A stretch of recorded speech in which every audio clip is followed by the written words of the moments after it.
সত্য প্রচারে সোচ্চার। পাঁচবিবিতে বালিঘাটা বহুমুখী সমবায় সমিতি লিমিটেডের ত্রিবার্ষিক নির্বাচন অনুষ্ঠিত। বিপুল উৎসাহ উদ্দীপনায় ও আনন্দঘন পরিবেশের মধ্যে দিয়ে পাঁচবিবি উপজেলার বালিঘাটা বহুমুখী সমবায় সমিতি লিমিটেডের ত্রিবার্ষিক নির্বাচন 2024 অনুষ্ঠিত হচ্ছে।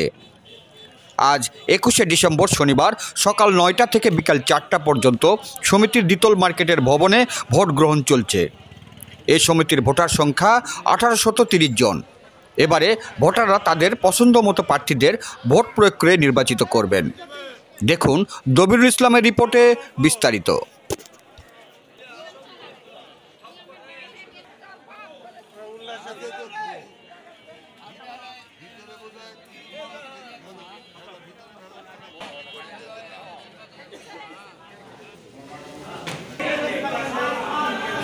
মাল্টিপারপাস সোসাইটি আজকে 21শে ডিসেম্বর দ্বিবার্ষিক নির্বাচনে আমি সাধারণ সম্পাদক পদপ্রার্থী। আমার মার্কা মোমবাতি। সকাল 9টা থেকে একটানা 4টা পর্যন্ত ভোট অনুষ্ঠিত হচ্ছে।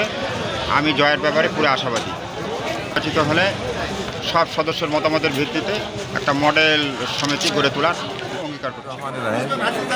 বালিঘাটা সমবায় সমিতির দ্বিবার্ষিক নির্বাচনে আমি সহসভাপতি পদপ্রার্থী। ইতিপূর্বে আমি এই সমিতির সহসভাপতি পদে ছিলাম, দীর্ঘ 3 বছর অতিক্রম করলাম। আবার নতুন করে নির্বাচন আসছে, আমি এই পদের জন্য পদপ্রার্থী। আমি আশা করি জয়ের ব্যাপারে আল্লাহর রহমতে আমি আশাবাদী এবং আপনাদের সবার দোয়া প্রার্থী। আমি হয়ে আসতে পারি ইনশাআল্লাহ এই সমিতির উন্নয়ন কর্মকাণ্ডে ব্যাপকভাবে কাজ করার অঙ্গীকার করছি। আমি এবার সহসভাপতি প্রার্থী, মার্কা বই মার্কা। সকলে আমার জন্য দোয়া করবেন। আমি সম্পাদক পদে নির্বাচন করতেছি। আমি জয়ের জন্য আশাবাদী।